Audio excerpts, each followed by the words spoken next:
Hola, buenos días, tropa, ¿qué tal? ¿Cómo estáis todas y todos? Espero que muy bien.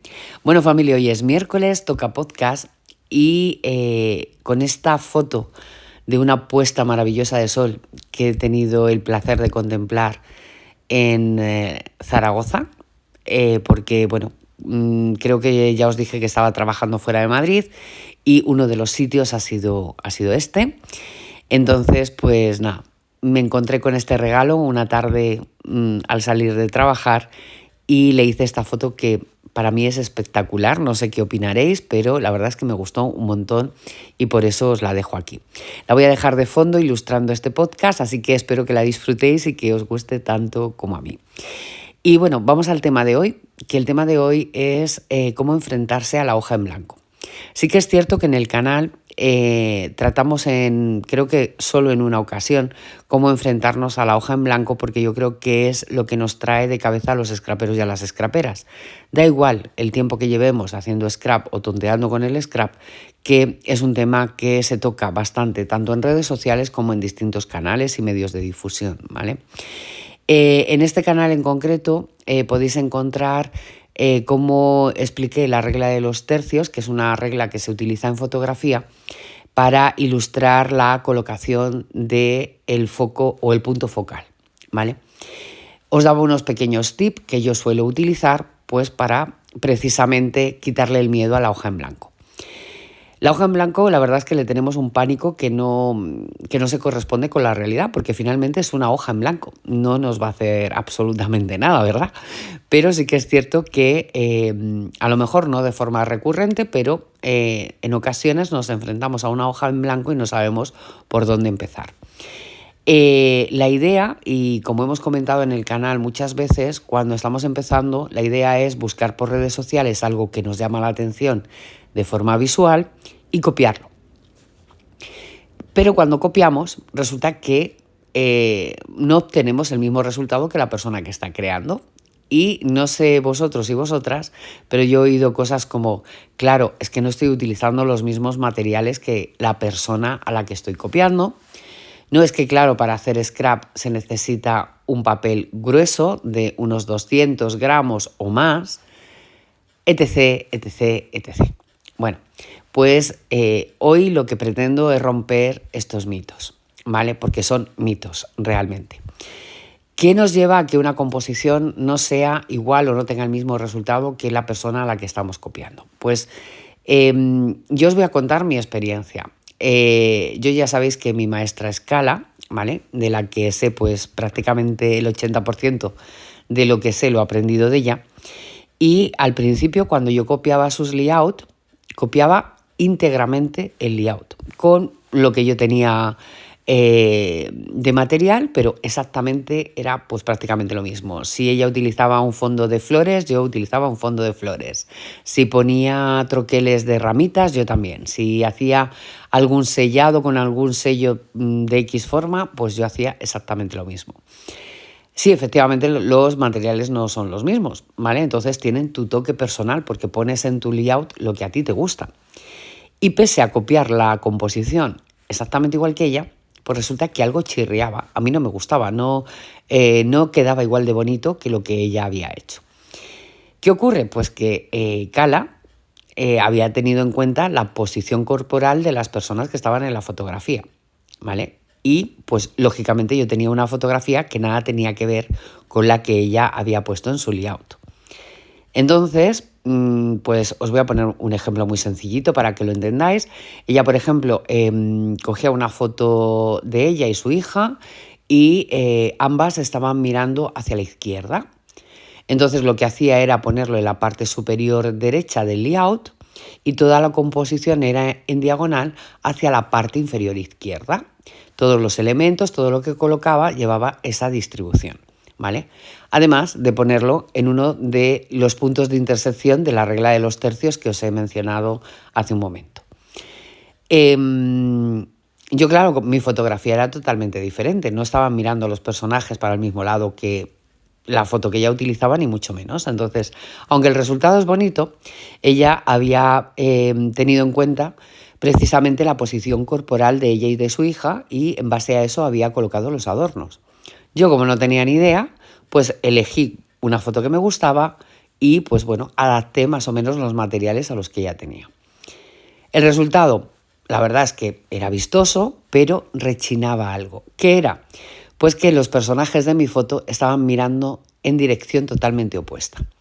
Con lo cual, la composición que Cal había hecho en su foto quedaba espectacular, pero sin embargo, con la mía, pues parecía que era un pegote puesto en el layout, ¿vale? Entonces, ¿qué pasa con esto? Pues que si queremos copiar a alguien, procurar que la fotografía o los personajes que están dentro de la fotografía tengan aproximadamente la misma posición corporal que la persona a la que estáis copiando.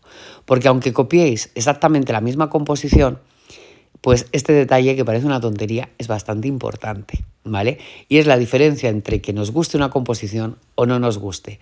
O aunque nos guste, haya algo que no nos acabe de convencer, ¿vale? Entonces, cuando esto a mí me pasaba, pues yo lo que decía, claro, es que no tengo los mismos materiales que Cala, entonces voy a tener que comprar los mismos, ¿vale? Compraba los mismos materiales que ella.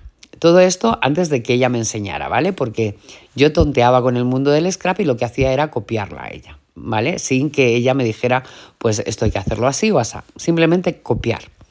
Bien, me compraba exactamente los mismos materiales, es decir, la misma hoja de base, los mismos sellos, los mismos adornos y resulta que cuando yo terminaba mi layout, el papel se combaba. Y yo decía, no es posible, he utilizado exactamente los mismos materiales que ella, ¿por qué a mí se me comba y a ella no? Pues por una razón muy sencilla, y es que el pegamento que yo estaba utilizando en ese momento era un pegamento escolar, una cola blanca normal y corriente. Y ya sabemos todos y todas que ese pegamento pues hay que echar bastante cantidad para que pegue, porque de otra forma no pega, ¿vale? Entonces, yo echaba bastante cantidad y al ser una cola blanca cuyo componente principal es el agua, pues el agua y el papel pues no se llevan muy bien, ¿verdad? Entonces, lo que ocurría era que al llevar agua y echar bastante cola para que pegara los elementos, pues estos se combaban. Lección aprendida de esto, porque de todos los errores se aprende, que hay que comprar colas que tengan poca agua. Puede ser una cola escolar, pero en los ingredientes o en las especificaciones, si leéis que es más de un 50% agua, ¿vale? Que son las que suele vender en los bazares y en las librerías que son de uso escolar, pues esas no nos valdrían para esto. Ojo, no quiere decir que no las podamos utilizar, las podemos utilizar teniendo la precaución de poner aquello que peguemos debajo de peso. Si ponemos mucho peso encima, pues finalmente las hojas no se comban, pero claro, tendríamos que dejarlo varios días secar para que eso no ocurriera, ¿de acuerdo? O sea que, ¿se puede utilizar? La respuesta es sí, pero teniendo la precaución de poner peso encima, ¿vale? Porque yo también he utilizado pegamento escolar, sin ningún problema además. Lo que pasa que, claro, que el tiempo de secado es mayor. A partir de ese momento, en lo que me fijé fue en que las colas que yo utilizaba, las colas blancas, pues llevaran menos agua. Al llevar menos agua y dependiendo de los componentes que tengan, pega mejor. Por lo tanto, no es necesario echar mucha cantidad. Con un poquito que echemos y bien estirado, pues nos pegan perfectamente los elementos y los papeles no se comban, ¿vale? Esto es un tip que os dejo aquí. Si queréis lo utilizáis, si no, no. Yo os cuento, ya sabéis, mi experiencia personal. Bien, otra cosa que, pues muchas y muchos habréis oído en distintas redes sociales, a distintas personas, es que para hacer scrap se necesita papel de alto gramaje. De hecho, hay gente y páginas que recomiendan papel de scrap de 300 gramos nada menos. Y bueno, yo voy a desmitificar esto. Yo el primer stack de papeles que me compré, pues al principio del todo, cuando estaba empezando a descubrir el mundo del scrap y yo quería papeles decorados, pues exactamente igual que queremos todas, ¿vale? Lo que pasa que, bueno, la moda era muy diferente y lo que se llevaban eran papeles que venían de Norteamérica, sobre todo de American Craft, y de algún otro. Y los papeles de ese tipo eran pues muy estilo vintage, marrones, colores bastante oscuros y demás. Y yo dije, pues, jolín, yo quiero papeles de scrap, ¿vale? Por esto que había oído que para el scrap se necesitaba papel de alto gramaje. Entonces, ni corta ni perezosa, miré en una página de internet donde había un stack nada menos de 100 y pico papeles, pero muy baratito. Ahora no recuerdo cuánto porque hace muchos años de esto, pero era súper barato en comparación con lo que valía en el resto de stack. Bien, cuando llego a casa, imaginaos mi cara cuando vi un papel pues de apenas 80 gramos, porque, bueno, pues sí, efectivamente el stack era de 100 y pico papeles, los diseños eran preciosos, pero el papel era finísimo. O sea, lo mismo que un folio, 80, 90 gramos aproximadamente. Y dije, ¿pero qué he comprado? Esto no me sirve para hacer scrap. Esa fue la primera impresión, ¿vale? Precisamente basándome en esto que estaba oyendo en muchas redes sociales. Y bueno, tengo que deciros que en un primer momento dejé ese stack de papeles a un lado, compré otro stack de papeles de más gramaje y bueno, pues con el paso de los años descubrí para qué servía ese papel. Ese papel lo podemos utilizar sin ningún problema. ¿Qué ocurre? Que no podemos hacer estructuras con un papel de 80 gramos porque obviamente no se sostendría la estructura, ¿de acuerdo? Entonces, lo que yo hago con ese papel es que, como me encanta, porque me sigue gustando muchísimo a día de hoy, son papeles vintage que nunca se pasan de moda, ¿vale? Bueno, que nunca se pasan de moda, entenderme. O sea, si seguimos la moda del scrap, están pasadísimos de moda. Pero a mí el estilo vintage es un estilo que me agrada y el que abrazo de vez en cuando, ¿vale? Lo que hago es coger un papel de base, papel flexible, pues tipo Canson Imagine, el de 200 gramos, que lo utilizo muchísimo.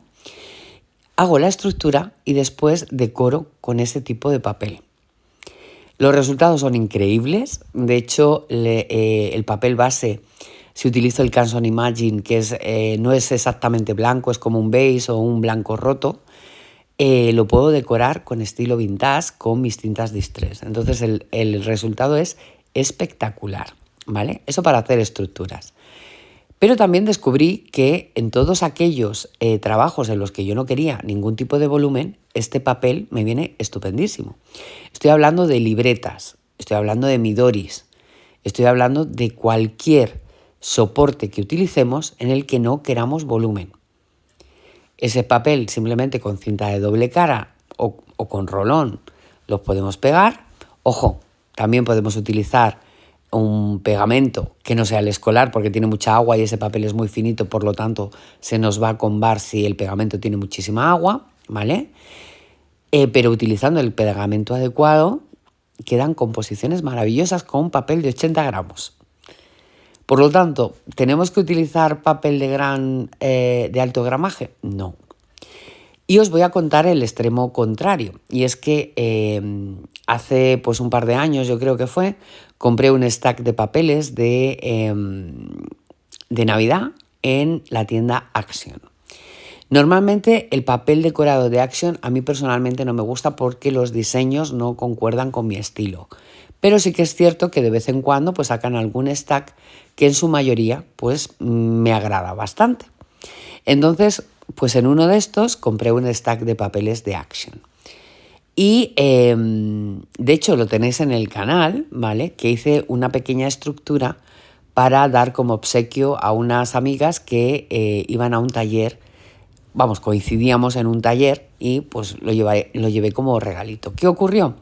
Que iba a ser un portafotos, ¿vale? Hecho con papel de scrap. Cuando arranqué la hoja del diseño que me gustaba y me puse a doblar, pues resulta que el papel se despeluchaba.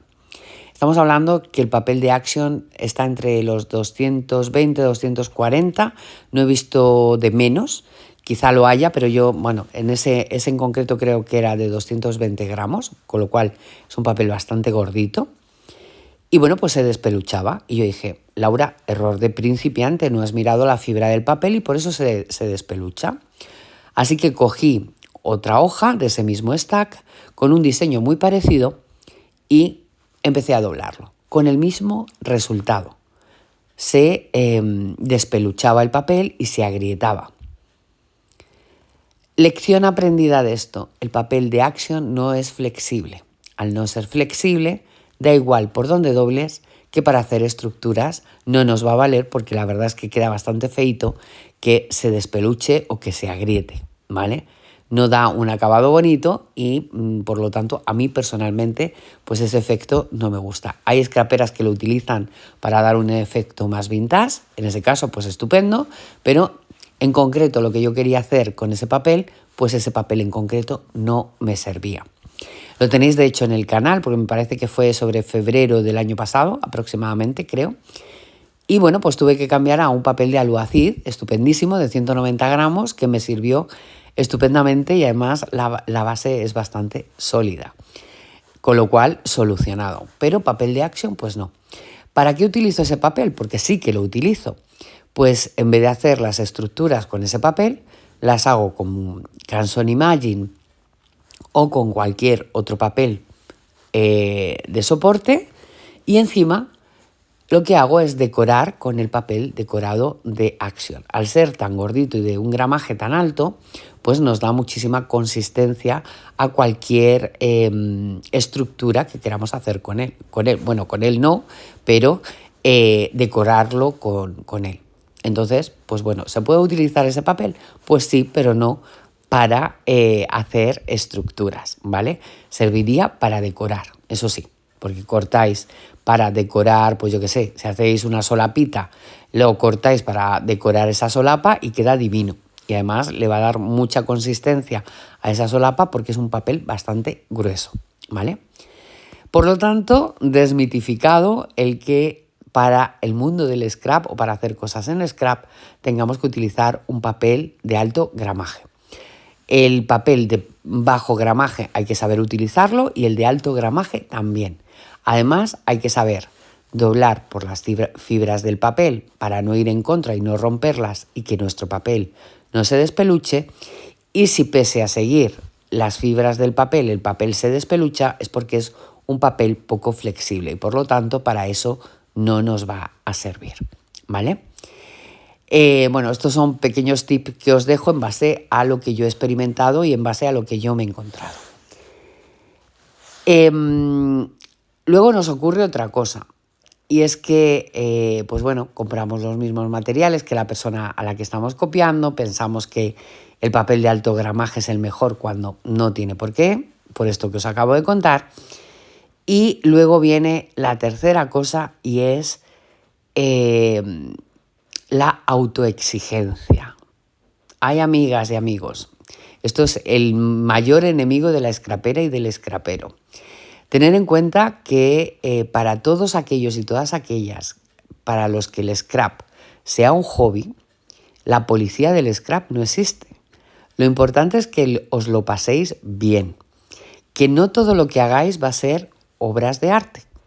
De hecho, yo os dejo mi propio proceso y hay composiciones que me gustan muchísimo y hay otras que no me gustan nada, pero nada de nada, o que no es lo que yo estoy buscando. Y os voy a poner 2 ejemplos que están en el canal y que el resultado no era el esperado o el que yo buscaba y sin embargo os lo he dejado como muestra de que no todo son obras de arte y no todo nos va a gustar.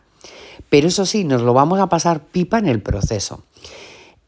¿A qué me estoy refiriendo? Pues por ejemplo, la hoja que hemos hecho, o las 2 hojas, mejor dicho, que hemos hecho este año para los propósitos del 2026, los colores que han resultado de esa composición no eran los que yo tenía en mi cabeza. De hecho, han quedado bastante pastel cuando yo lo que pretendía era azules y blancos vibrantes con una mezcla súper bonita que yo tenía en mi cabeza, que iba a adornar con esas nubes, perdón, donde yo iba a poner mis propósitos y con esa cometa maravillosa del troquel de Samigarra. El resultado ha sido otro muy distinto, ¿vale? No era el que yo esperaba, pero podía haber hecho 2 cosas. La primera es romper esas hojas y volver a empezar hasta conseguir el resultado que yo tenía en mi cabeza, que es una opción válida, ¿vale? O abrazar aquello que no me sale tan bien como parte de mi proceso. reconocer que me lo pasé pipa montando esa composición, porque me lo pasé pipa, y está sirviendo para lo que fue creada esas 2 hojas, que es para albergar mis propósitos del 2026, que de hecho ya lo tengo puesto en mi documentación de este año y ya os lo enseñaré para que veáis cómo ha quedado después puesto en el álbum, ¿vale? ¿No es el propósito lo que yo pretendía conseguir? Pues no, no lo es en absoluto, pero lo dejo como parte del proceso, ¿vale?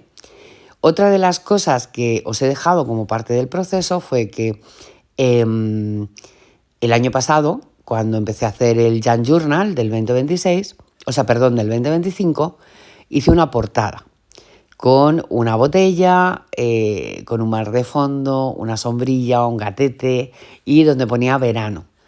¿Pero qué ocurrió? Que pues cuando lo terminé me pareció que era demasiado infantil. No estaba buscando ese resultado.